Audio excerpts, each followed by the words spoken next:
And we are live. Hello, everyone. My name is Robert Więcko. I'm operating officer in the Dashcore Group, and I will have a pleasure to host you during the Q4 2021 Dashcore Group summary call. Here together with me are a couple of managers. They will be introduced by Ryan. Let me quickly remind you some basic things about the call. The call is being recorded and streamed on our YouTube channel. It will be available also to review later on. Questions from the community members were collected and will be answered during the call. I encourage you to answer more questions. You can put them on the YouTube channel and we will collect all of them and address if possible. The call will be led by Ryan Taylor, our CEO. I hand it over to you, Ryan.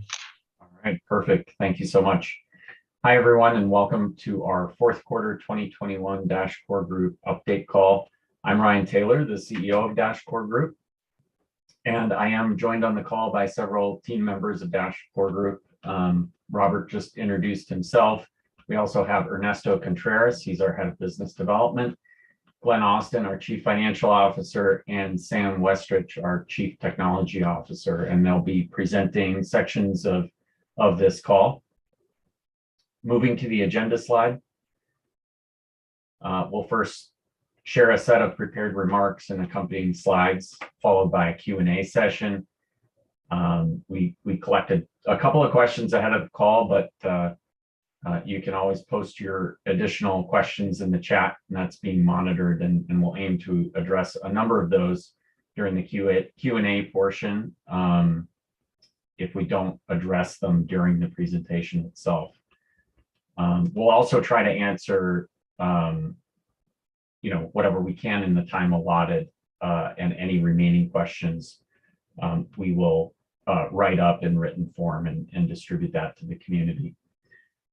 So our goal with each of these calls is to update the community on Dashcore Group operations, the development work, also review performance data on the Dash network from the fourth quarter, and provide a view into what we're working on next. As this is a Q4 call, we also kind of do a longer term view into some of the metrics of the network over longer periods of time. And so we'll share some of that data as well. As with all of our quarterly calls, we'll start with a very brief overview of the network and Dashcore Group strategy. We'll also discuss the network's latest performance metrics, as I mentioned. We'll go over the financials for Dashcore Group, including our balance sheet and income statement, so you can get a snapshot into how stable Dashcore Group is in servicing the network. And Sam's going to walk us through an update on our development roadmap, and then finally, Ernesto will provide an update on our growth initiatives before we wrap up the session. So with that, I think we can go ahead and get started. So first, mission and vision. Dashcore Group's mission is to provide greater financial freedom to users by delivering financial solutions that are secure, reliable, decentralized, and usable. And that statement guides our everyday decision-making as we build technology and the surrounding ecosystem for Dash. That includes not only building great technology, but ensuring that the technology is deployed into usable services and fully utilized by our partners. We're constantly working on getting exchanges to support instant send and getting other service providers to support those types of features. We'll be doing the same with usernames and so on. And so it's not just about ensuring that it's used, but used the way that it's intended. And we also seek to cultivate adoption of the ecosystem. And we do that through education, promotion, and user engagement that builds our user base. And we'll talk about some of those things today. In terms of how DCG is growing Dash, on the next slide, if you viewed our quarterly updates in the past, you'll definitely recognize the slide. We did introduce some new targets in the ecosystem section in the lower left on our last quarterly call, and I did discuss those in detail or in some level of detail on the last quarterly call. I won't dive into the detail on this call, but if you are interested in a detailed discussion on this slide, I suggest watching the beginning of our Q3 2021 call that is available on our YouTube channel. And perhaps for the recording of this, we can actually provide a link to that for those that want to go deeper. But in the interest of time, we can move forward. Ernesto is going to provide an update on our business development efforts in the growth section of today's call. So you'll get a little bit better of a picture later in the call. In terms of market performance, the Dash network saw some mixed growth metrics. However, most quarterly metrics moved in a positive direction. And in fact, the network experienced some new records during the quarter, including the number of addresses with a balance of $1 or more, which is a great metric to see. Price volatility continued to drop this quarter after a steep drop last quarter. And that's great because it makes Dash a more usable currency when its valuation is fluctuating less. And so we view that as a positive change.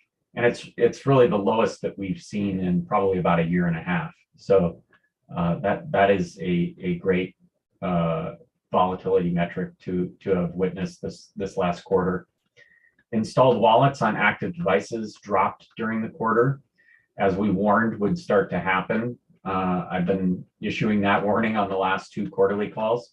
The reason we anticipated that to continue dropping is because in 2018, the DAO partnered with Crypto Mobile to pre-install the Dash wallet on a large number of mobile devices that were being sold into the Venezuelan market. Those phones have long ago been sold to customers, so there aren't new ones coming online. And what we've started to see happen is a lot of those begin to age out and get replaced. And so this doesn't represent a true drop, but it is one of our key metrics, and we're continuing to track and report it. Also, keep in mind, those are only Dash Core Group mobile wallets. It doesn't include users of multi-currency wallets, desktop wallets, or other Dash wallets such as DMT or Dash Electrum. Unspent outputs did reach a new record this quarter, as did total addresses with more than $1 of Dash stored in them. And so both of those are indicative of an increase in users. Trading volumes remain strong, but did come down from the records set in previous quarters. The network set a new record for adjusted payment volume in Q3, with 12 billion worth of transactions during the quarter. The 4.5 billion in total payment volume this quarter was quite strong, even though it was down on a quarter-on-quarter basis, and represented about 370% growth from the same period in 2020. So CoinJoin spending transactions, those dipped after hitting a fresh record back in Q3. And when we take a look at other payments-oriented layer 1 cryptocurrency networks, they generally saw some growth in transaction counts during the quarter, with the exception of Litecoin. Bitcoin's on-chain growth was, kind of in line with Dash's. And Lightning Network does appear to be growing some capacity, though transaction counts are not available for Lightning Network, so we have to use other proxy measures. Dash's growth was around 13%, and that was, on a relative basis, quite strong compared to the other networks. Dash's coin supply expanded about 1.4% during the quarter, and on a year-on-year basis, that dropped to 6.2. So this number continues to drop as the circulating supply base grows and the issuance drops over time. And so, we're always hitting new record lows in terms of the circulating, or in terms of the supply growth. Circulating supply. This is a metric that we introduced about a year and a half ago These are the coins not collateralizing a Masternode. That did expand 6.2% during the quarter. It was higher than we'd like to see, but did drop from the previous quarter's growth rate. At this point, we are seeing still double-digit growth rates year on year in the circulating supply growth. And so we're hoping to see that trend start to come back down. I've got another slide on this, and we'll talk about it more in a minute. The price of Dash was down 19% during the quarter, ending at 134.29 USD, and market cap decreased 17% to 1.4 billion. If you flip to the next slide, as this is a year-end call, in addition to a quarterly call, I just wanted to kind of summarize the year versus some of our closest competitive use cases in the market. Bitcoin had a pretty breakout year in 2021, growing around 60% in terms of price and in terms of market cap.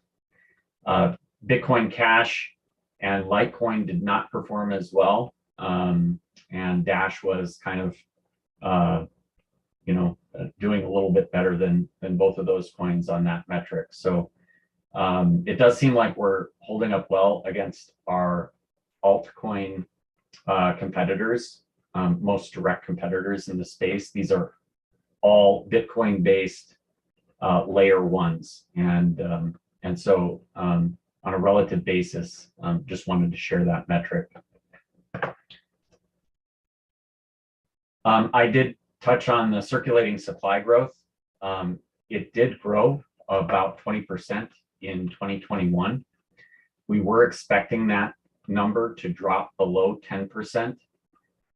At this point, Masternode returns net of the supply growth rate, meaning Masternode profits minus the dilution effect of new coins being issued, is the highest it's been since the initial stabilization of Masternodes on the network back in 2014. And so we do expect that will start to mute the growth rate going forward as that profitability metric continues to rise. And so I do have some hypotheses on what is happening here in terms of, perhaps some drawing forward of the anticipated benefit of that back in 2020, leading to a lower growth rate back then. But this is something we're going to continue to track. As a reminder, we did go through a allocation change in the Masternode reward schedule in order to specifically address this issue. And we did that at the end of 2019. And so, or we announced it at the end of 2019. It went into effect at the end of, in Q4 of 2020. And so we are a full year into that. I don't know how much of this was due to anticipated benefit from that being pulled forward, but we do expect this number to start to drop. So we'll continue monitoring it and continue reporting on it. And the goal here is to reduce that growth rate in circulating supply. I mentioned UTXO's unspent transaction outputs were up slightly year on year, and that trend did continue. In terms of trading volume, this is where Dash really did have a breakout year. We've put a lot of effort back in 2020 and even into 2021 in getting instant send integrated into more platforms or chain locks, things that accelerate the trading experience and make Dash more useful for arbitrage traders, as an example. And what you see here is just a comparison to the last few years. What this metric represents is Messari's, quote, real volume trading. What they do is they filter out exchanges that inflate their volumes or have a lot of wash trading, and instead, focus on reporting only those exchanges that have reliable volume numbers. So this is kind of a more reliable network measurement than what you might see on CoinMarketCap, for example, that doesn't filter those things out. And so that's the metric that we prefer to try to find out if trading volume is in fact growing. And you can see here that it quadrupled basically during 2021. And 2020 was already a record year. We don't show 2017 and earlier here because Messari does seem to have changed their numbers. I think perhaps they have counted some additional exchanges or so on, but the data no longer goes back to all of 2017 at this point that you can get off the website. But 2020 in last year's deck, you'll see 2020 was already a record year above the 2017 peak. So Dash is getting some real volumes and real liquidity on these exchanges, and it's great to see the usability of Dash continue to increase with more exchanges and more liquidity on those exchanges. And that growth rate mirrors our payment volume rebounding. So,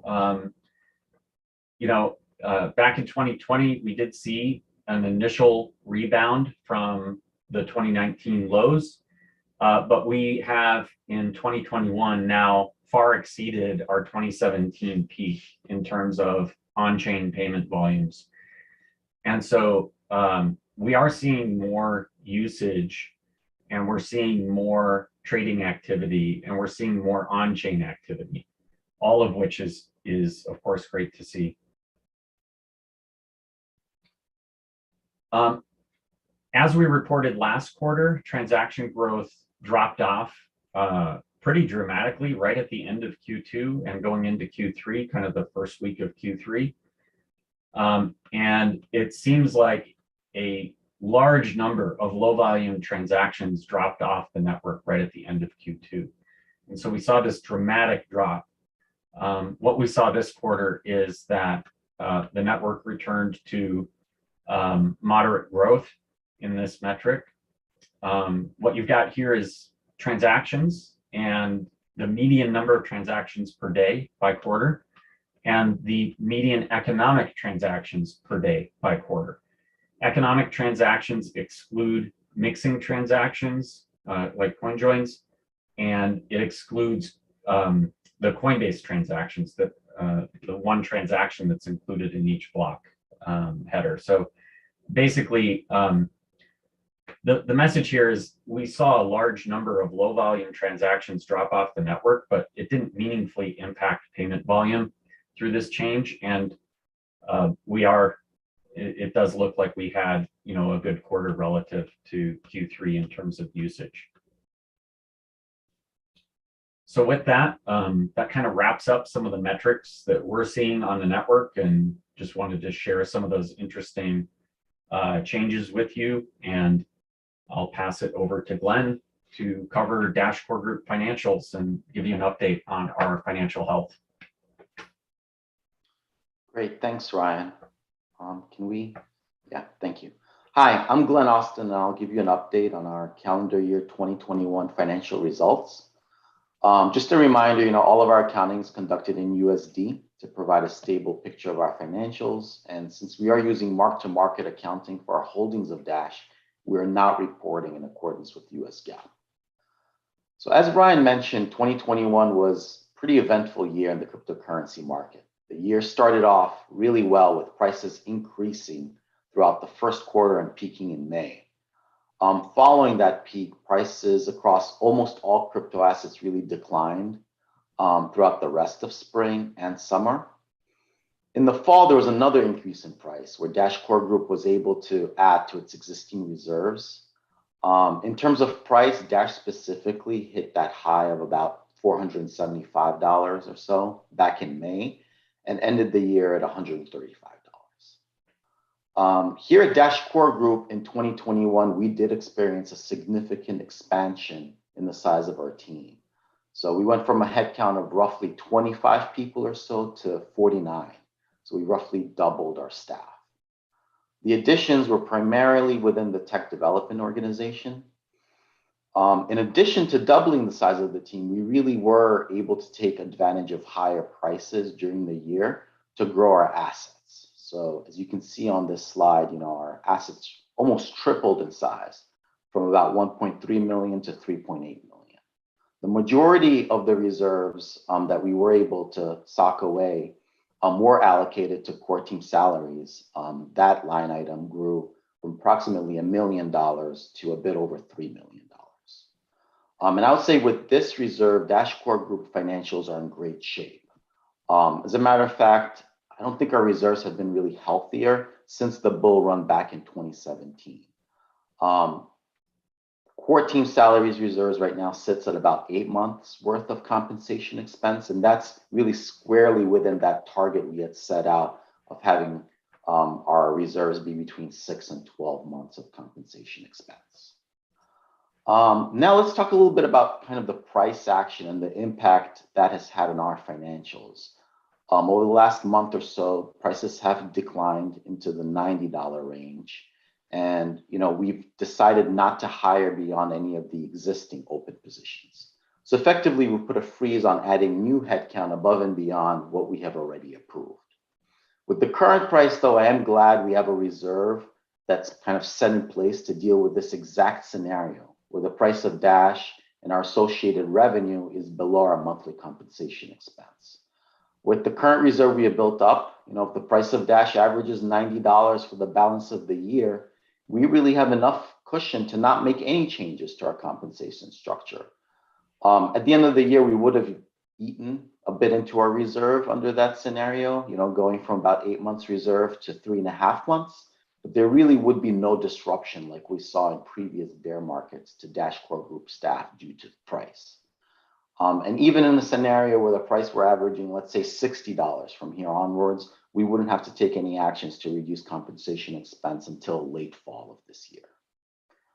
All right, can we flip to the next slide, please? For the full year 2021, we brought in $6.7 million from the Dash network. Our expenses were about $4.5 million. And for the entire year, we did recognize a gain of $509,000 because of the appreciation of Dash that's held in our balance sheet.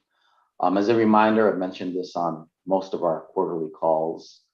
This gain is generated by a timing difference, right, between receiving the funds from the network and then the lag it takes to liquidate the Dash in the open market. Also, we generated about $30,000, primarily consisting of a gain in our reserves that we have invested in the equity markets. And net income came in at net income came in at $2.1 million. Several people have asked about the reserve that has been invested in the equity markets. We decided to invest in commodities, real estate, utilities, convertible bonds, in other words, equity-like products, in order to generate a return on our reserve. So those are relatively conservative investments when it does come to the equity markets. They're not high risk. We didn't load up on shares in technology companies or other high growth and expensive stocks.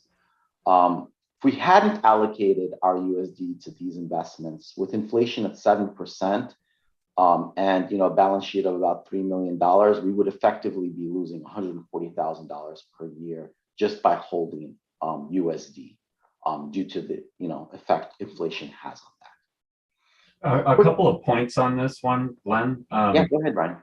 Yeah, one is this was a relatively recent change, and they didn't invest it all at once. They basically rolled it in over a period of time to ensure that we got good dollar cost averaging our way into these assets. And so the 30,000 is not like how much we would expect to generate on a yearly basis. That's a small portion of the year and a small portion of the funds. And so, hopefully, we get, a good portion of income from that. The second thing is, you'll notice that Glenn did not mention bonds, right? We're not investing in the dollar. I think anybody who's investing in Dash or cryptocurrencies is not looking for exposure to the dollar. And part of the thesis behind cryptocurrencies is that it can avoid inflation. And so, we intentionally did not allocate any of the investment into fixed income type products. And so he also pointed out that we didn't invest in high risk. When we invested in equities, these are real assets, real estate, commodities, shares in businesses. These are products that, if inflation runs rampant, would also go up in value, because a company that takes inputs, adds value to them, and sells them at a profit is still going to be able to do that regardless of what inflation is doing. And so that's one thing that I wanted to point out. And so, the reaction I think a lot of people might have is, well, aren't equities very risky? We over allocated to some very stable industries like utilities.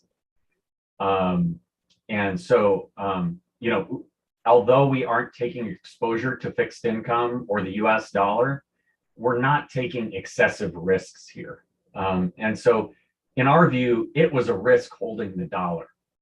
We're going to lose 7% a year if we continue to do that. And so that isn't good for the network, and it's not good for Dash Core Group stability. And that's the reason for the change. At the same time, we're not an investment firm. We're not looking to speculate on markets.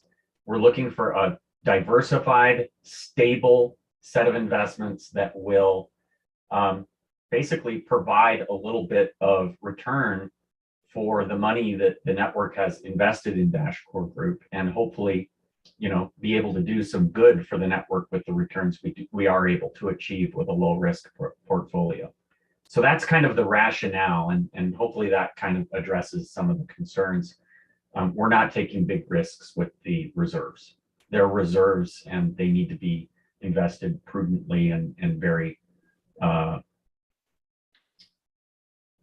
low risk manner. Yeah. Thanks for explaining, Ryan. Glenn, if you could provide an information what equity actually is, would be great, because there were immediately questions, what kind of real estate did we buy? Yeah, so real estate investment trusts are the vehicles that we have in the portfolio. These are diversified holdings of real estate. And I can't recall exactly what's in there, but I think we have a mix of both domestic and international real estate trusts that hold a large number of assets. So it's basically broad exposure to the real estate markets, and that is a small portion of the portfolio. Yeah, thanks. Yeah, thanks for that. And equities, for those who aren't familiar, are basically shares in companies. It's partial ownership of a corporation or or an ETF that holds those assets. So great. Thanks, Ryan, for that background there, and elaborating a bit on that reserve and the dynamics there. I'll just provide a quick word on some of our upcoming proposals as well. Our next set of proposals to the network is going to be in compensation as usual, as well as an infrastructure proposal to fund day-to-day operations. The compensation proposal specifically that we're going to submit in a week or so will be for about 50% of the overall proposal budget, and the infrastructure proposal is going to take up roughly 10% or so. As a reminder, we did reduce the compensation proposal ask in the past, kind of from 50% to the most recent one, I think, was at 47%, while prices were at a higher level. because we were building reserves month to month, and we were okay with not requesting the entire 50% specifically for compensation. But kind of with the recent dynamic in terms of the current price, we do need to reverse that, and we're probably going to ask for 50% in terms of the proposal funding for compensation again. If prices do go up above $130 per dash at some point, again, we will look to be reducing that compensation ask from the network. Overall, I would say our financial position has drastically improved, right? You compare our 2021 financials versus 2020, and we are in a fiscally strong position right now. If the price of Dash remains below $100 for a prolonged period of time, our reserves really are big enough to absorb that financial impact, and we won't need to make significant changes to our cost structure. So, this allows our team to basically focus on achieving our deliverables within a reasonable time frame. And with that, Sam, I'll hand it over to you for an update on technology. Thanks, Glenn. Before I go into the roadmap, first, my name is Samuel Westridge. I'm the CTO at Dashcore Group. And before I go into our roadmap and present that, I really wanted to take some time to talk about our vision and how it's changed over the years, and kind of explain to our community and to the people watching right now and potentially later, well, what we're building. Why is it taking so long? What are we doing differently than others? And these are questions that often come up. Like, what will Dash platform actually be able to do? And I thought that it was a good time to kind of explain that. It's not going to go into great depth because, well, I only have a certain amount of time right now on this call, but I hope it will help a little bit. So I first wanted to go back in time a little bit and talk about our original vision. We wanted to create a decentralized, trustless payment network. So payments that are instantaneous, fungible. We wanted, ease of use. We wanted usernames. I mean, we have ease of use right now. I can open my wallet and send a payment in 2 seconds. So it's very easy. We wanted usernames. I went back, I looked at the videos from 2015 and what was told to our community. We wanted support for recurring payments and merchant integrations. And while we still want those things, over time, when we started building the system that needed to be built for usernames, it took a different turn. And we built something far, far greater. And now it seems quite restrictive to limit ourselves to the previous vision. And instead, we want to expand on our vision. We really have, like Dash and has always been around freedom over your money, right? Because you actually have control over your money, just like in Bitcoin, but you also can send it much faster. And we want to, I mean, that vision of freedom also needs to come into a decentralized trustless information network from a decentralized trustless payment network. We still are doing rigorous and robust payment mechanisms, but we want to go more because we've built much more over the years. And I kind of want to explain that. So what does this mean, a decentralized trustless information network? Well, it really is centered around digital identities that exchange payments. And it really also relies on an ecosystem for dApp development. We've already seen Incubator, Dash Incubator, provide some wonderful, innovative ideas on future dApps that are going to will hopefully launch with platform. And one thing that I really wanted to talk about today is the need for decentralized queryable information. And this is something that is often not explained very well in other networks because they can't do it. And because they can't do it, they kind of push it under the rug. This has always been one of the tenets of what we're trying to build. And yes, so that is why I really want to talk about it today. So let's go to the next slide. And before I talk more about our system, I kind of wanted to talk about what Web 3.0 is really supposed to be. A lot of blockchain is talking about Web 3.0. And I kind of want to explain why they're not really sometimes truthful. So Web 3.0 has 4 main points, and I'm going to cover 3 today. I'll also kind of touch on the last one. It's supposed to be decentralized. That means that you don't need a central component to access information. It also is supposed to be trustless. That means that when you get back data, you don't need to trust. You don't need to have trust in the party that you're getting the data back from. And it's supposed to be permissionless as well. And it also means that it's supposed to be connected and ubiquitous, meaning that from a mobile device, from any application, some people might know of the Internet of Things, where all devices can be interconnected. They all should be able to get back information.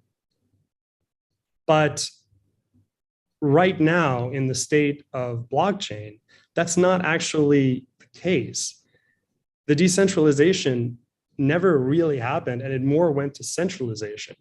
And well, we in Dash are still very, very focused on the decentralization part. Let me give some examples. For example, when you use wallets like MetaMask, right? They don't connect to the Ethereum blockchain. They connect to a server that then gets information and sends it back to you. Most wallets do. In Dash, we don't do that. We connect always to the Masternode network, which is 5,000 networks, which is completely decentralized. And I'm going to quickly touch on how platform works. We have, but please stay on this slide. We have when you query information on platform, you get back, you can query any of the 5,000 nodes. There's not one node that you have to query, and you get back only the information that you care about instantaneously. Making that efficient is something that no other blockchain has yet been able to do.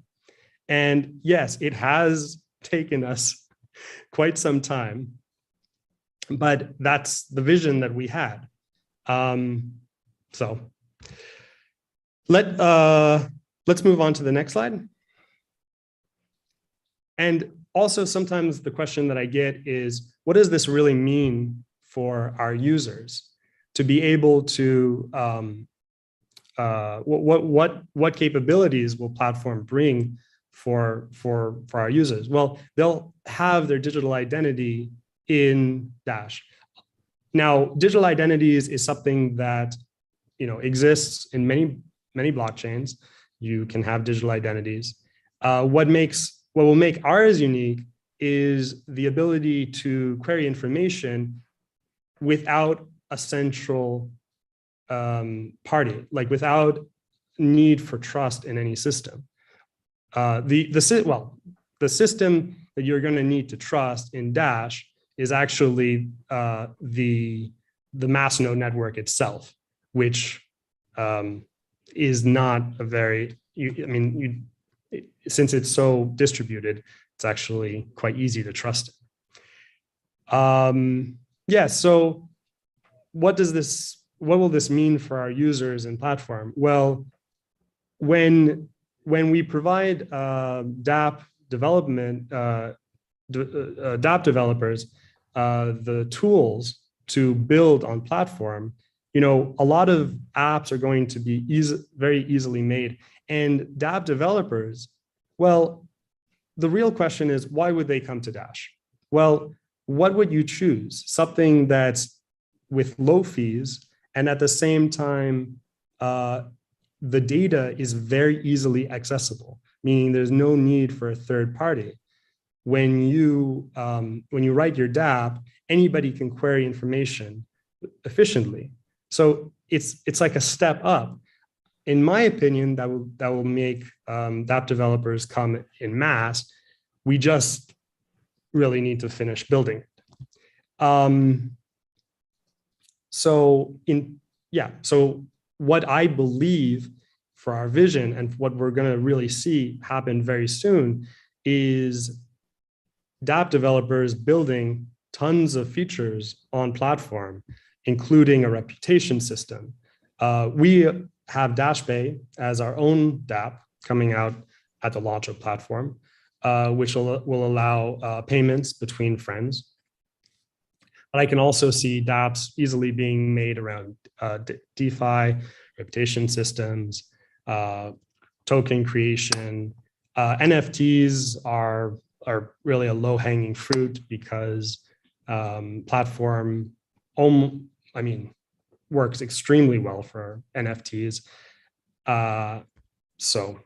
And many other things that I can see. It also will be very, what's very important about a digital identity is having your history, being able to access it. And this is kind of something that I was also quite heavily thinking about, is going into this new age. A lot of companies themselves are going and investigating in Web 3.0. We hear about metaverse, we hear about other VR technologies, but where will somebody want to store their digital identity?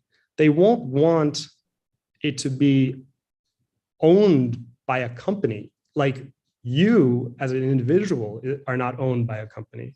So why would you want your digital identity to be owned by a company? Instead, it should be on a network that is trustless and decentralized. I believe that Dash will be an amazing home for that purpose.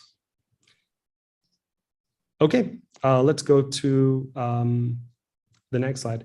So I also wanted to quite quickly explain our team and how we're making this happen right now. We have this excludes the Dash core team right now because I'm focusing more on the platform side of things. We have a protocol team, a consensus team, and an SDK team, multiple SDK teams, and we also have a storage team. And I would like to also say that a lot of these people have joined in the last year, and we're very, very happy to have them on board. Just very quickly, I do want to quickly point out that on the left side, this is the entire mobile team for iOS and Android, and most of those developers are making front-end facing features, but I decided to still include the whole team there. Okay, so now I'm going to talk about our roadmap and the fourth quarter. So we had some very good work done. In Dash Core, we had a Qt governance and a Masternode UI that has been done. This basically means that we are starting to enable more governance and more Masternode UI features in our core wallet. Our BTC backports of V19 are at 72%, of V20 at 30%. This is something that we said we were going to work on in this quarter. We got enhanced hard forking done. Enhanced hard forking is a new way of more easily applying changes to the network to kind of a better way through Masternode support. We also got pay to script hash proposal payouts. So that allows for more interesting payout mechanisms when a proposal has been voted on by the network. The negative part, and the reason why we don't have V18 out right now, is that in order to Dash platform needs a specific feature, increasing the security level of quorums. And it was interestingly complicated. And it has been built. We are in the final stages. We are just not, we did not finish it in Q4. So we are still working. The entire core team is working hard on that. It will get done this quarter. In platform, we had V21 released in Q4 and V22 in heavy development. I believe I touched on many of the features last time in the quarterly call, so I won't talk about everything. I'll just talk about the ones that have a plus next to them. The inter-validator set messaging was added, and this is needed so in our consensus mechanism, there could be issues with validators dropping and connectivity issues. It's probably not the right time to explain it. We also included identity security levels. This allows for our people writing applications, for example, to allow certain permissions on phones and certain permission for keys from like hardware wallets. For example, what I said about the identity earlier, having all this stuff attached to it. For example, if you want to change your picture, right, of an avatar in an app, you might want to be able to do that from a phone. If you want to send an NFT or something that's highly valuable, let's say a deed to a house, you probably want to use a hardware wallet. So the security levels allow different keys to be on different types of devices and different levels of permissions. Maybe some small update on your phone won't even require a password, but some more important update would. I would like to quickly explain the color coding. I forgot to mention that. Green means we accomplished it in fourth quarter. Yellow means we have accomplished it since the fourth quarter. And red means we had not yet accomplished it, but we said we were going to do it. So overall, in the platform, we had these items. At the beginning, I guess we had 8 items, and we accomplished 6. And since that, we've accomplished the other 3. The proof system release version is under heavy development, but it's not yet done. So it's very close. Going on to the wallet development, we had 3 releases of Android. We also have a new feature called Explore Dash, which allows you to find merchants and other cool Dash things in your vicinity.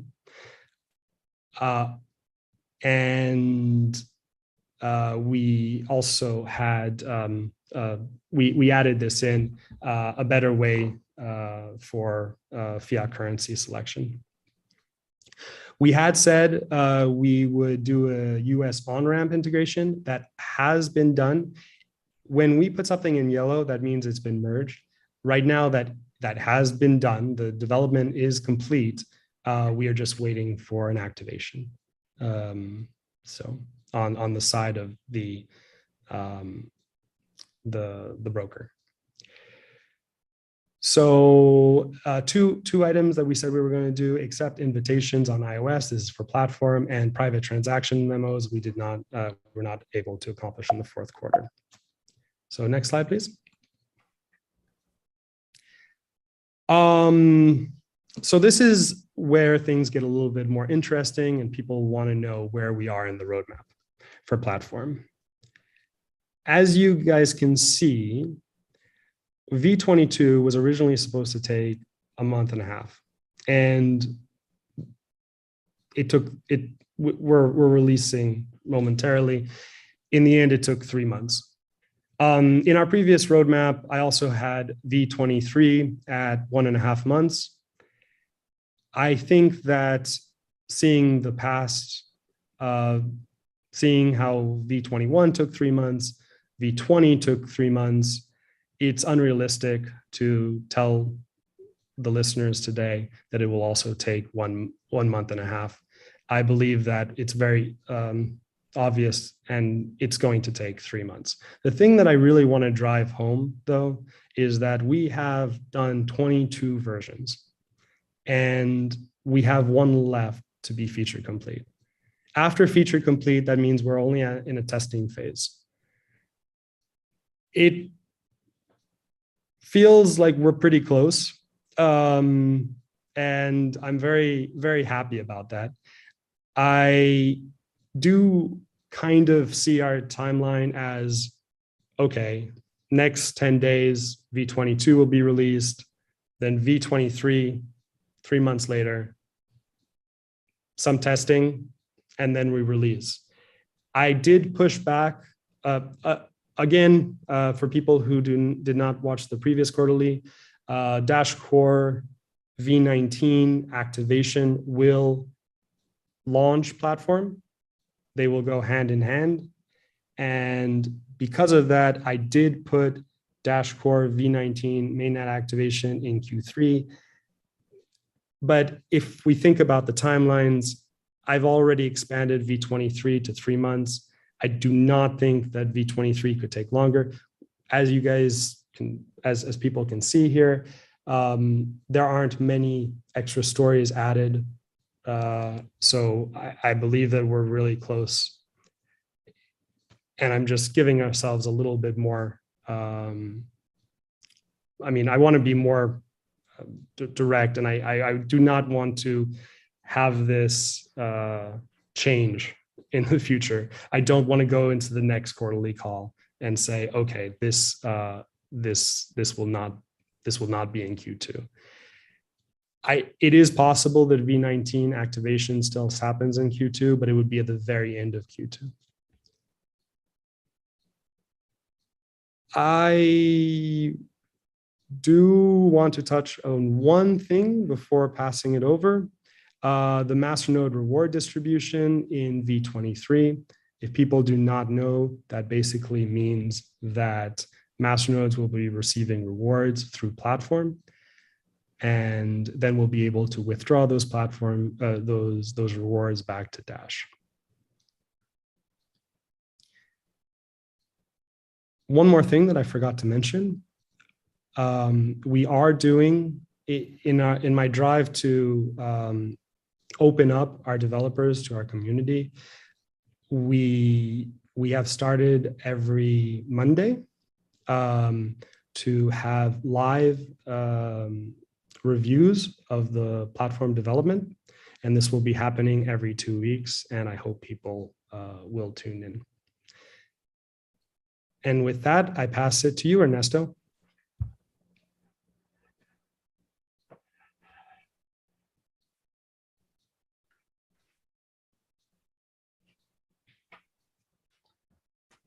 I think you're muted. Oh, there you are. Okay, good. Thank you, Sam, for that update. Even though we talk quite constantly, it's really exciting to hear the details and the vision and all the features and activities we'll be able to do once platform is out. So thank you for that. So going into growth and business development, I will share with you that this quarter, we completed about a dozen really important integrations and activities. And we also began to have initial wins with our new verticals. As I share with you our growth across Venezuela, trading, online, and more, I will go into more details. I'll start with Venezuela. If you remember, around 2018 and 2019, we were constantly reading news reports that Venezuela had high volumes of Bitcoin being traded, especially on local Bitcoins. Back then, the volumes were averaging between 2,000 up to 2,500 Bitcoins per week. Just to give context, the largest exchange in Mexico was doing about half of that at the time. And when you fast forward to today, those volumes really diminished on local Bitcoin. So why is that? The reason is Binance. You can easily say that Binance is not eating local Bitcoin's lunch. It already ate it. So the reason I'm saying that is because Binance launched a great peer-to-peer product. They did aggressive marketing, and they have a team on the ground that's making sure that everything works. And this brings us to the first major integration that we had in the past quarter, which I think is building a great foundation to continue growing Dash. Dash was added to the peer-to-peer market in Venezuela on Binance. Beginning last November, traders could start changing directly from Bolivars into Dash and then enter the whole Binance ecosystem. So that's something that complements everything we've been doing. But this growth in Binance also had a consequence that I never anticipated. Their peer-to-peer, which has a payments solution, also went kind of viral. And now there are hundreds, if not thousands of places that on their own, without having to ask anyone else, are turning on the Binance peer-to-peer option. If you go to my Twitter account, I just tweeted a picture that I got from a random friend from a small town in Venezuela, and this small store just decided to start taking payments through Binance. Beginning last quarter, Dash is one of the options there, and this complements everything else we're doing, and it was a great closing of the year for Dash. Also, we continue growing with Dasher Pay. Dasher Pay is a solution where you can pay employees a portion of their salaries in Dash. We've been slow in this rollout, mostly because we have spoken to large enterprises, large supermarkets, places that can pay more than 100 people at once, and they all require a government approved license. And Dasher Pay has been working on that with a legal team on the ground. But as we know, government permissions are somehow slow, but we expect to have this ready in the first part of this year. Also, something that is great news is that we have other partners that developed a similar solution. So now it's not only going to be the Dash team, but also other partners working with us to get Dash as a payroll solution for more and more people, which complements the whole ecosystem we've been building for years. And on the right part of the Venezuelan line, you'll see that we did a bunch of activities. We had the chance for the first time to partner with a supermarket. That's the one that says November 13. And we had a week-long set of activities with them, including sponsoring one of the races. So what we learned during these activities is that if you have presence and you only need to have basic presence on the cashiers, the volumes of usage spiked up. We have been the most used coin in this shop since doing these activities. And what we're doing is that we're learning what works and then replicating it across the board. We also had a Dash weekend during the Black Friday event in one of the most important shopping malls in the country. And the very last box to the right is another supermarket integration that our partner CryptoBuyer did. With this, there's about 6 chains of supermarkets that are accepting Dash in Venezuela.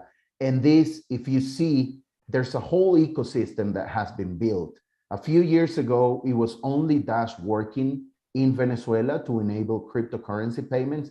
And now we have Binance, we have Dasher Pay, we have CryptoBuyer, and we have many others building an ecosystem there. We, as leaders in the payment space in the country, will continue to grow as the whole industry grows in there. So even though it's the broken economy is a market that is complicated, I am confident that we continue growing. And as we get more places to spend and more people receiving Dash in an effortless way, this will continue growing without a doubt. I'll go into trading. As Ryan spoke, we had a great quarter when it came to trading, and this is a result of past actions we've done. Now you can deposit Dash with one confirmation in Binance. You also have a 2 confirmation deposit in Coinbase, and you have instant send in several exchanges. So these are the rails that are actually the best options to use for a trader when there is high volatility moments and when they need to move money from one exchange to the other. So I'm not surprised to see that volumes grow when volatility moves. Specifically, we launched a promotion with ChangeNow, who integrated Instant Send. And ChangeNow is a crypto-to-crypto exchange where without KYC, you can change from one crypto to the other. And they integrated Instant Send, or they upgraded to Instant Send, and we ran a small promotion with them. And the results are what we expected. Volume spiked, more people learned about Dash. And the best part is that after the conclusion of the promotion, traders kept using Dash because they recognized it was a fast and inexpensive way of changing from one coin to the other. We also had our first interesting win in Brazil. Big one is an exchange from an Asian conglomerate that is entering Latin America through Brazil. So thanks to Bruno and the work he's been doing there, we had our first major integration in Brazil. We heard recent news that they were changing strategy with Big One. So we're going to have a follow-up call with them and see where they're headed now. The other picture you see there, where there's a whole team in front of a Dash logo, is one of the conferences we attended. We had a heavy schedule of conferences in Q4, and I'll go into more detail in the next slide. But what I want to say is that being in conferences not also helped us to see what else is happening in the industry, but it also helped to validate to the rest of the crypto ecosystem that Dash continues to work without stop. On the online front, we supported Dash Direct to launch major integrations, which we think are game changers for people that want to use crypto. And right now, to my knowledge, Dash is second to none on that front. We supported the launch of eBay, Tommy Bahama, Cheesecake Factory, and many more. And we're in constant contact with the Dash Direct team to continue supporting them. As a matter of fact, in the picture there in the conference, that's also Marshall and the rest of the Dash Direct team.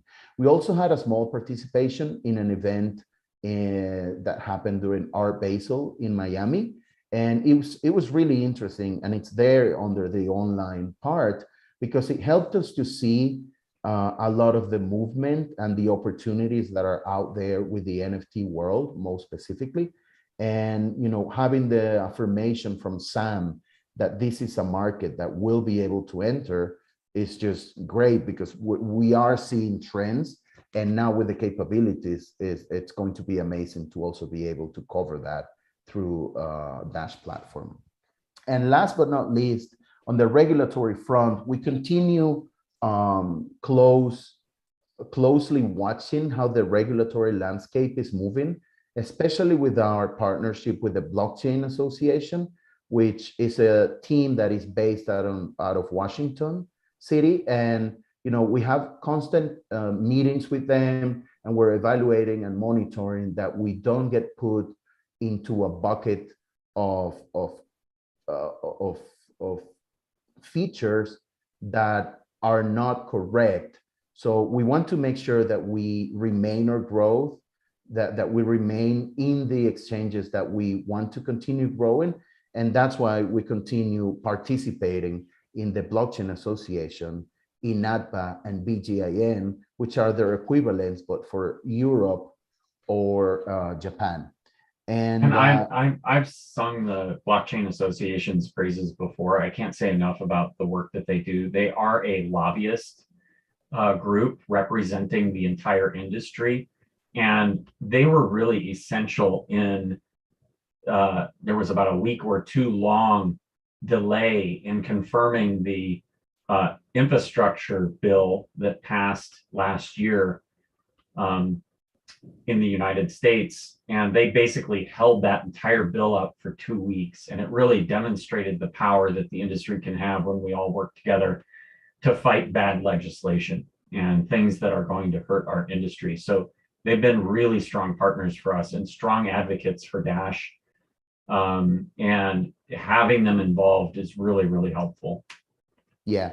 Also, they help. They put us in front of speaking opportunities and other great networking chances that they're great to have.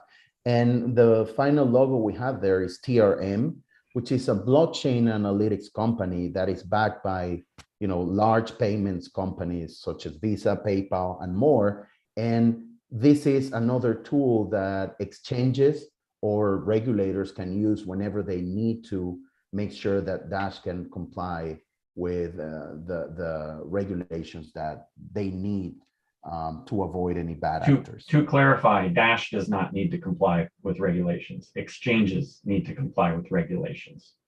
Thank you. So centralized entities need these services available to them in order to meet their regulatory obligations and continue listing Dash. So, yeah. Not to be too overbearing on the exact wording, but I want to clarify that this is a regulatory burden that the exchanges or other money transmitters would have, that they would need these services for. Yeah. And having this tool is another tool that the exchanges can utilize if needed. If we go to the next slide, I'll briefly talk about some of the conferences we participated and we represented Dash during the last quarter. You'll see to the left Money 2020 and LabitConf, and they're circled or they're enclosed in a box because that's where we had our heavier participation. We had a booth and we had different members of the community participate. Money 2020 in particular, I can describe as the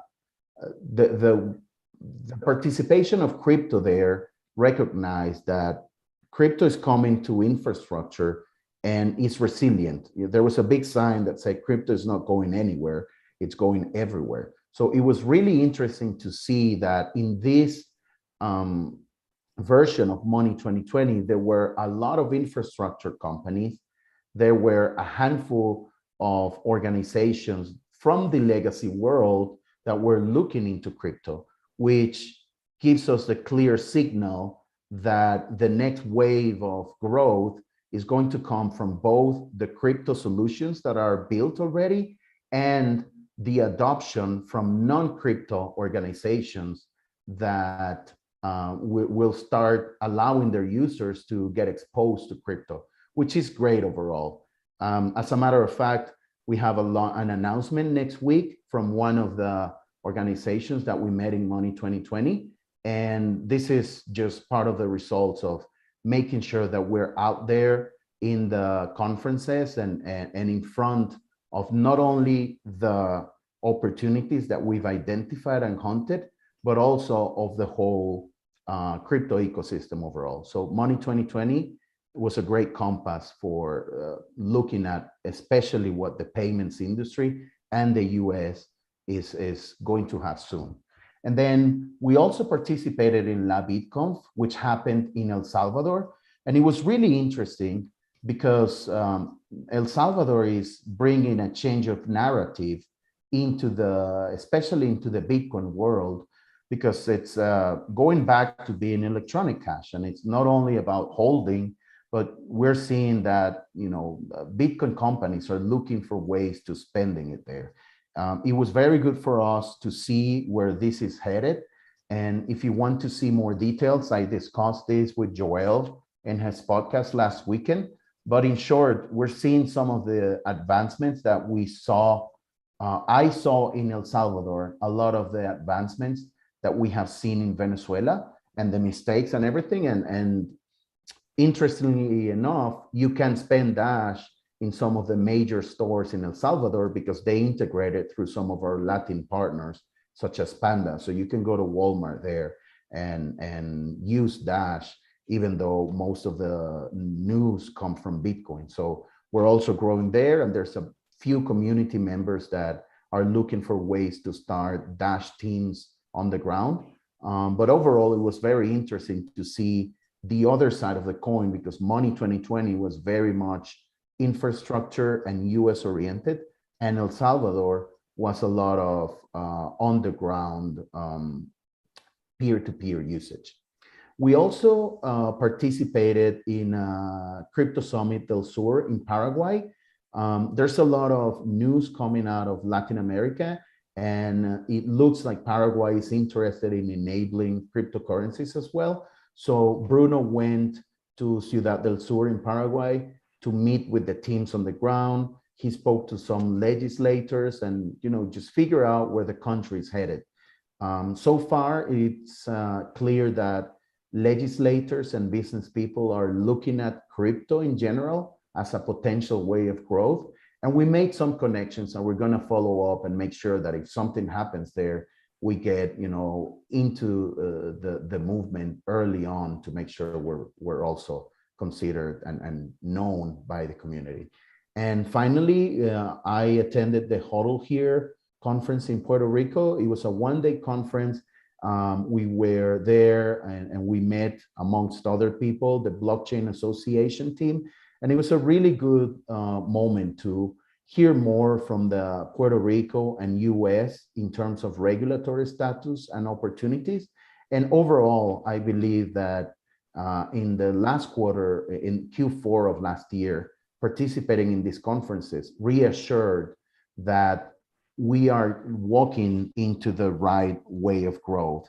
There's obviously going to be the continuous usage of crypto in broken economies or broken where there's financial need, but there's also the growth in infrastructure because more legacy organizations will continue to use, will continue to offer crypto to their users. So this quarter was a period where we reviewed and started validating our current state of usage, and we started to get foundations for growth on the new verticals that we've seen. So with all of this, I will pass it back to Ryan, and thank you for taking the time to listen to me.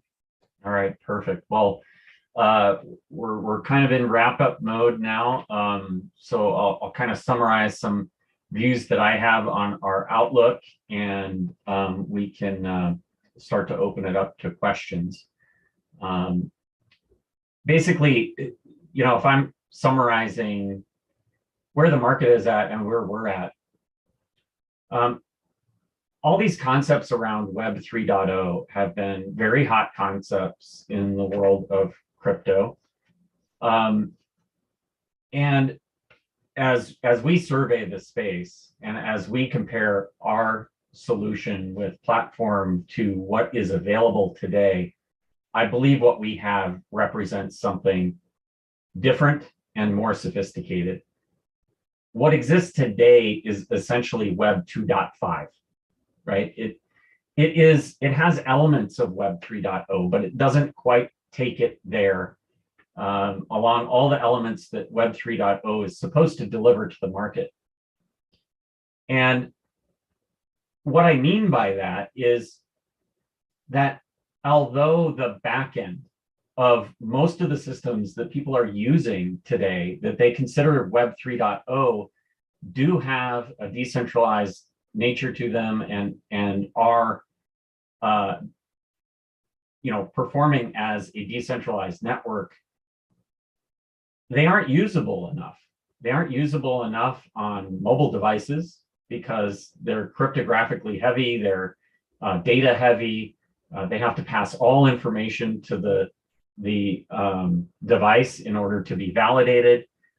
And they require a lot of storage in order to fully validate the information that you're getting and so on. And so people compromise.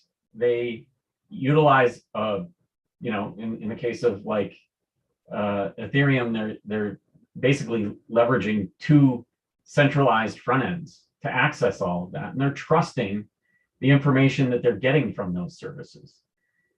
I'm aware of one example of an NFT issuer that actually issued an NFT that would display different images on those front end websites just to highlight this very issue. And so what people are using today is not Web 3.0. Why is that? Why haven't the promises of Web 3.0 been delivered up till now? And I think the answer is it's really hard. It's really hard to do. When we developed Platform, we surveyed the space. We looked for solutions that would meet the needs of developers and users to make it easy to develop for, easy to integrate with, and wouldn't compromise the security of our users. And it didn't exist. We had to build it. One of the most difficult parts was included in the 0.22 platform, and Sam is probably not going to be modest enough here, or probably being too modest here, but we built a queryable database that it has a Merkleized tree structure to be able to cryptographically prove the data that is being delivered from that database to the user on a in an mobile efficient device. way. In an efficient way that does not require a full node to operate. Something that has never also been done before. That I would like to add. There are white papers on this. We found white papers, but on theories on how it could be done, but no one anywhere in the cryptographic world has managed to achieve what we just achieved. So I want to let that sink in, that nothing else in the crypto world comes close to what we've developed. And so here are the unique qualities. It's easier to develop on. You don't have to learn Solidity. You can use whatever standard programming language you want, and you can access this tool through an API. Not a centralized API, an API anyone can choose the masternode that they want, a decentralized API, and they don't need to query 12 of them in order to get a consistent response back. They can query a single one, and within the network will prove consensus around that data and return that to any device. And that can be a very lightweight device. It can be an Internet of Things type device. It doesn't even have to be as powerful as a phone. So that's a pretty incredible set of capabilities. And it makes the developer's job a lot easier, and it allows them to pursue use cases that they otherwise might not feel comfortable pursuing over security issues in such a light client manner. It's also scalable, and it's inexpensive to use. This combination of things does not exist. And we managed to do it. And we did it because it was really the only secure way to provide for Dash Pay. But we did it in a way where anyone can write their own contracts. It doesn't just have to be Dash Pay. This can be anything that someone wants to create in terms of issuing NFTs, in terms of storing data, storing phone numbers, storing whatever they want, querying it, and getting back only the information they need in a provable format that it hasn't been altered and that the data is complete, including a response that there is no data that meets your criteria. And here's the proof. So this is totally unique. I think it's one of the first examples of true Web 3.0, and it's an incredible achievement. We do have some work left. I think V22 was the most difficult one that we had left out of the two, in terms of risk, in terms of the sheer difficulty. We're building a database from scratch that was different from any other database that existed. So, you know, this was a really tough release. I think we have a lot more clarity going forward, and we're one release away. That's the bottom line, and we're very happy about being where we're at. I think the other piece is DCG is financially stable. We're the most financially stable that we've ever been, and I think that serves the network well. It means we aren't going to have price-related disruptions during this time when we're trying to wrap up the work on platform. We've already seen some strong partnerships in the work to leverage platform. I've been communicating with several different organizations that want to build their capabilities on platform because they haven't found anything else that meets their needs. And they are, you know, going to be developing it on testnet and have some solutions, you know, ready for release as soon as the masternodes activate this feature on mainnet. And we have some other exciting things coming. The Thor chain integration was submitted this quarter. That was an effort facilitated by the Dash incubator. I think it is a huge leap forward in terms of being able to access decentralized, you know, liquidity pools and trading and so on for our users. It's another yield generation option.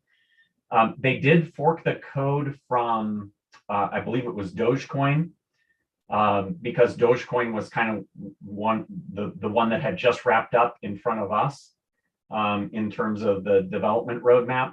Of course, Dogecoin just went active, like, I don't know, what was it, a couple weeks ago, 3 weeks ago, something like that, on Thor chain.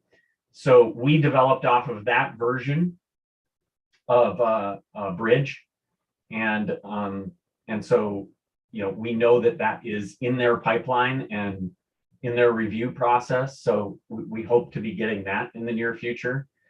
So we just have a lot of exciting things that are happening right now that I'm really excited about. And the on-chain activity has been fantastic this last year.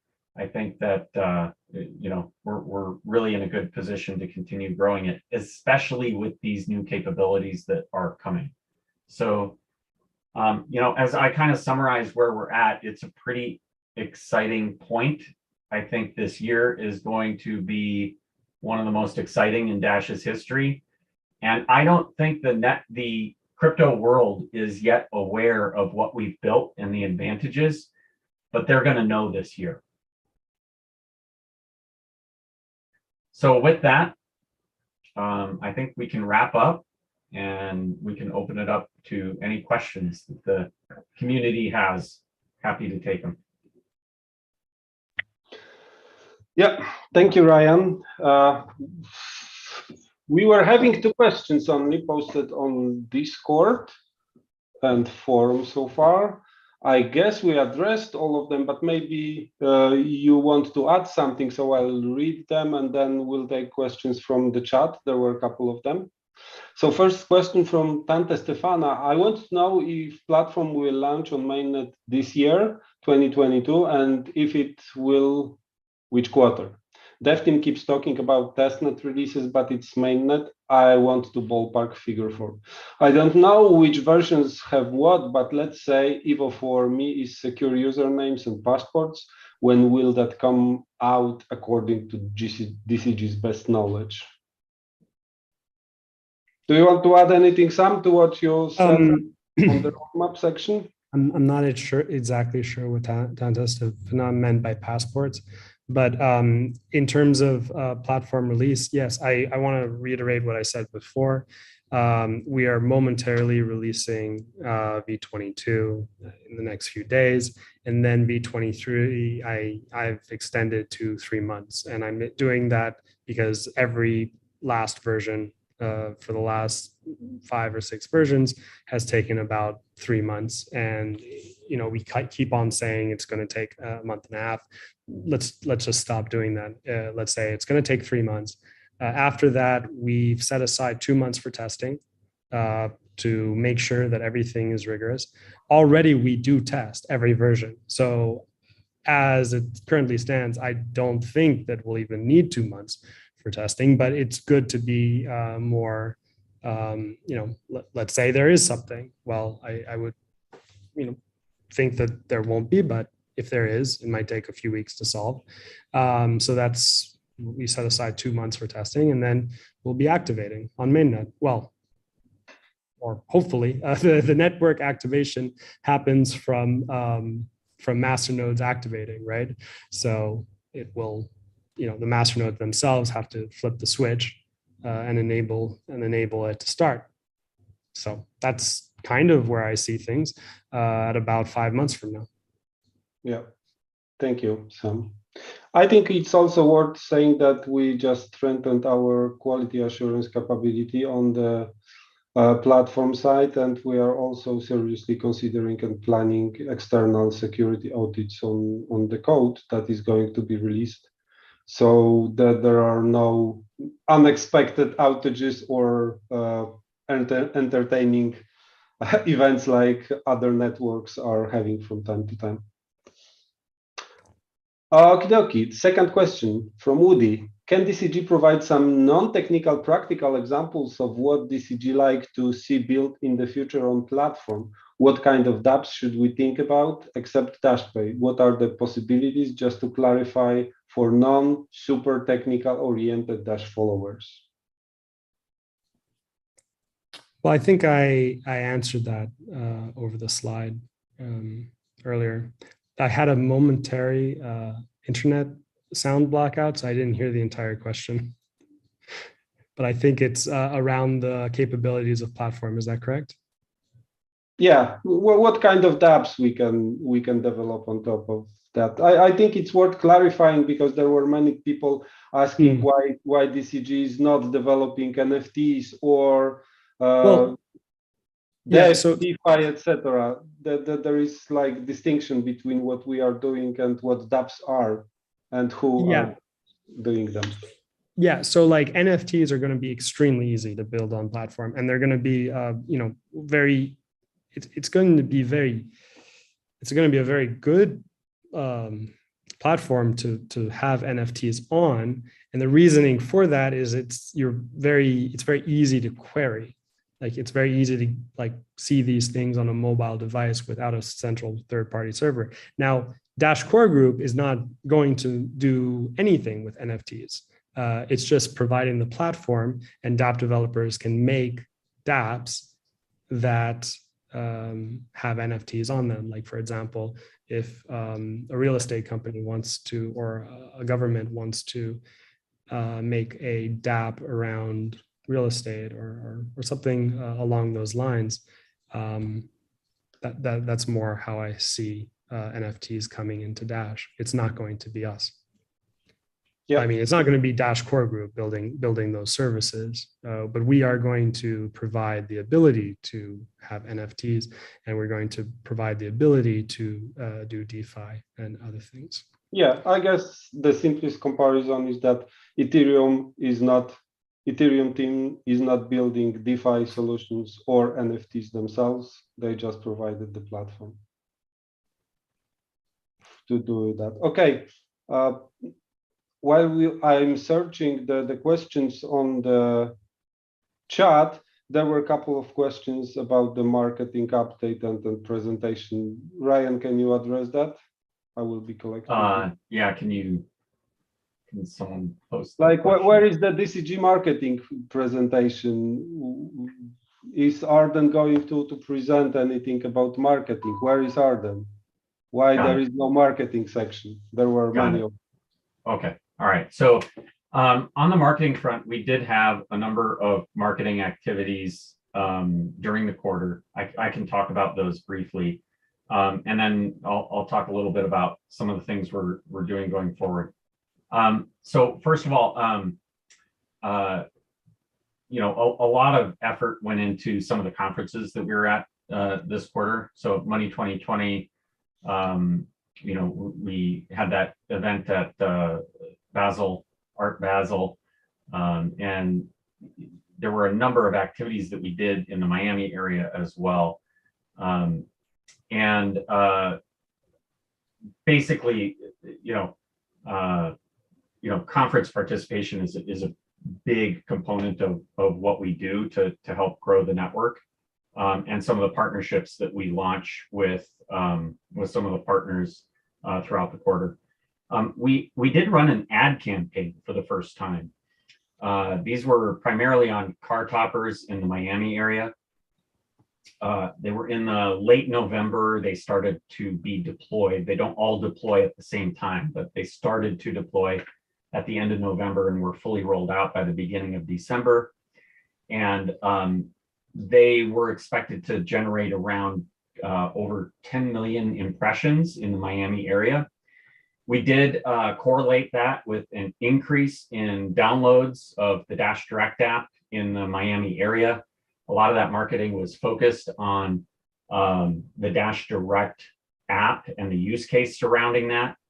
And the theme behind it was basically, you know, hodl your Bitcoin and spendle your Dash. It's a, you know, useful way to actually utilize crypto as part of your life. So, you know, there were QR codes and so on that linked to web pages that people could then download and start using. And our understanding from the Dash Direct app team is that they saw a marked increase in the downloads for the Miami area during that time frame. We learned a lot from it too, like which messages might resonate with users and so on. A lot of our efforts going forward are going to be focused, of course, on platform, and the exact timing and which events and that type of thing will depend on the release schedule. So as that date draws closer, we're going to be able to narrow down the range of potential events where we could make announcements or, you know, seek a speaking slot at one of the major crypto conferences or those types of things. And also narrows down the window of when can we hold like hackathons and things of that nature that we were planning. We went into depth on a lot of this stuff on the last quarterly call, but until that date is known, that those plans basically won't translate into, you know, exact events that we're going to be able to announce. And so it's, I think within the next couple of months, we'll start to get narrower and narrower dates in mind that we can actually work from on that front. We are having to be conservative with our advertising or marketing funds at this stage just because of the price of Dash, and we do want to make sure that we have money in our pockets to be able to market platform when the time comes. So if the price remains muted, I think, you know, some of the spendier type of activities we might just, you know, be putting to the side for the time being. We are looking at options here to really expand our footprint with potentially seeking a marketing firm or a, you know, a external provider that specializes in crypto marketing specifically. But, you know, we're kind of investigating what our options are. We did recently onboard a head of growth. His name is Chris Hugh, and you'll be hearing his name more. He just joined last month. And we had a lot of a gap between marketing and business development where, you know, business development wasn't necessarily responsible for investigating, you know, how we might pursue new markets that platform might enable for us, nor is that really marketing specialty. And so Chris is tasked with figuring out with the Dash platform product, how can we go to market in a different way and address new markets? And what do we need to adapt in our business development and marketing areas in order to go capture some of those opportunities? So it's kind of more of a almost a strategy type role where someone is dedicated to deeply investigating what these opportunities are, what the sizes are, how well positioned Dash is vis-a-vis competitors, and so on, and really flesh all of that out. That was neither kind of a marketing responsibility nor a business development responsibility, and ensuring that we're putting enough brain power on that and coordinating things across the team to make it happen. So as we enter this new phase and this new product is coming out, I think you're going to be seeing us do things in a much different way. And so when we have all of that fleshed out, we'll probably have a dedicated, section on the next quarterly call to kind of share some of our thoughts on how we're actually going to bring this thing to market. Given that we've got all these new capabilities coming, it implies that we should be going to market in a very different way. At the same time, we don't want to abandon what Dash's core is all about, which is payments. Dash is the best payment network in the crypto space, and we want to maintain that mantle. This is an and. What else can we do with this? So I think that, it's early days. Chris just joined us, and you'll be meeting him in the near future as we kind of flesh some of this out and make some progress with it. But we're excited for what is coming, and we're excited for the right time and the right opportunity to start really pushing this externally as it gets very close.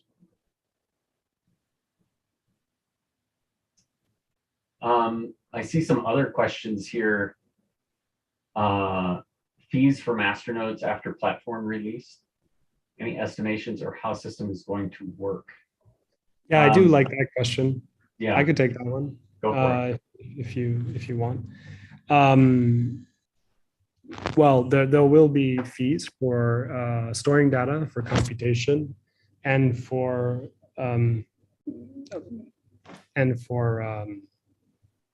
mainly for storage and computation. And the way that we are going, well, this is still the main focus of V23. So this is the last thing really that we're going to be working on over the next 3 months. Fees, withdrawing credits from platform and bringing them back into Dash. One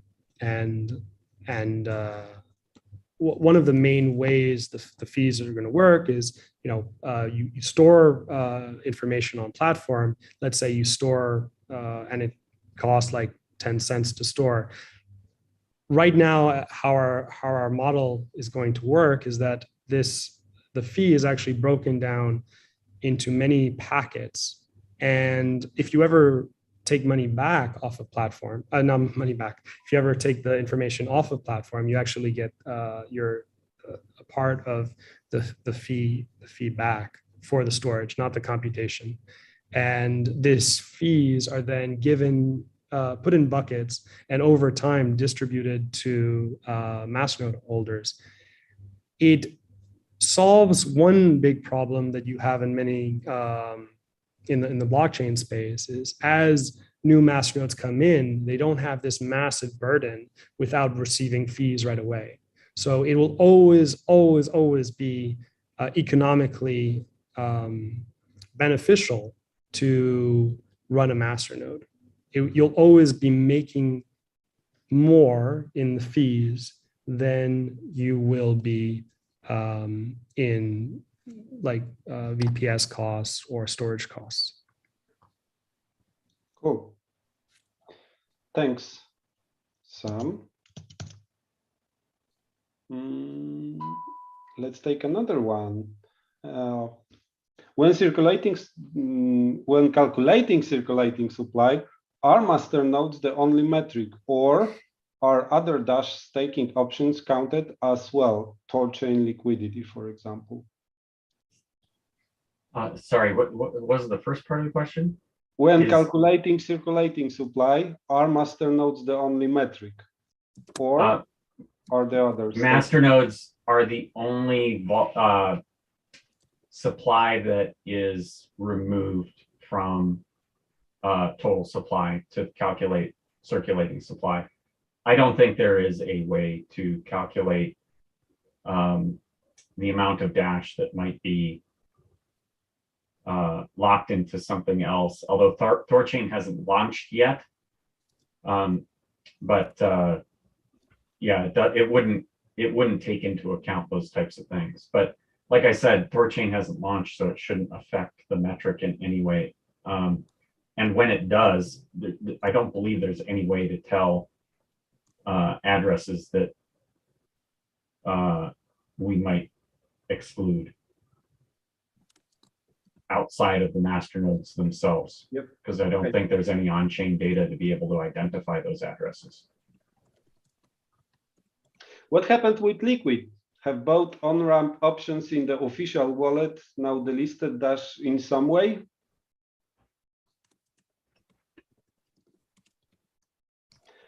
Ernesto, do you have any information on Liquid? What happened there? Hi. Yeah, I think they're referring to the integration into the wallet. Our relation with Liquid continues as good as it's always been. So we are on Liquid. And I'll check with Brian. And I know there have been some issues to finish the integration so that it's easier to go on and off through the Dash wallet. But yeah, the relation with Liquid is great, and we continue working with them. Yeah, thank you. And Ryan, there are a number of questions about Arden. Can you address that? People are really curious, I think. Okay. About Arden, can you elaborate? Where is Arden? Why Arden is not providing the marketing update? Oh, got it. Okay. And so forth. Yeah, I mean, first of all, I was a bit remiss in not commenting on some of the marketing activities that we did. I had planned on doing that, and I just missed the bullet item in my list of items to cover in the Outlook section, where I was just going to recap a little bit of the marketing activity that we did. So I apologize for not covering it. Arden is going to be leaving the organization. We are likely pursuing an agency model for our marketing efforts going forward. And there are multiple reasons for it. It has a number of advantages to it, including the connectedness that some of these firms can provide. We also, certainly see some advantages in terms of being able to flex the budget up and down depending on the price of Dash. When the price of Dash is low like this, there isn't a lot of marketing activities we can do. And so with an agency model, you can ramp up or down the services that you want in a much more flexible way. We aren't able to do that as much on the development side. And so every time there's price fluctuation, it brings a flood of money into business development and marketing, or a dearth of money in marketing and business development where we really can't do as much. And so there are advantages to an agency model. And it's something that we have been, in discussions with several of them, and this is something that will allow us to be more flexible going forward. So, yeah, we are making some changes on that side, and nonetheless, we do have marketing activities continuing. June on the marketing team is continuing with us, to manage the social media and some other aspects that he's been responsible for. So there are things we still have to do in-house, but we think that moving to a professional firm that focuses on the crypto space may be a better option for us. Okay. Thanks, Ryan. Maybe the last one from the list, more related to business development. Any plans to enter the market in El Salvador, where Lightning flows with Chivo wallet? Yeah, we've discussed this quite a bit. And after our visit there, we saw that the opportunities of a place with about 3 million inhabitants, there is a lot of activity going on with very large Bitcoin organizations, and we would have to start from zero. So personally, I would rather we continue working on the places where we have advantage, like the payments industry, neobanks, Venezuela, and not start from zero there. Having said that, I do think that it is a great opportunity for a Dash-funded organization to fund the team there and work, and would be more than willing to support efforts there. Actually, with our integrations in Latin American organizations like Panda, Crypto Buyer, and others, there is a footprint that can start to get used in El Salvador. So more than DCG doing the work completely, I think it can be done through a Dash-funded organizations where we support in different ways. Cool. Thank you very much, Ernesto. I think with this, we can wrap it up. Thank you very much, gentlemen, for providing all of the information. Thank you to all the chat participants for the questions and comments on what has been presented and expressing their opinions about Dash. Thank you for all the community members for the support of Dash and Dash development. And with that, I think we can say goodbye, everyone, and have a good rest of your days. Bye-bye.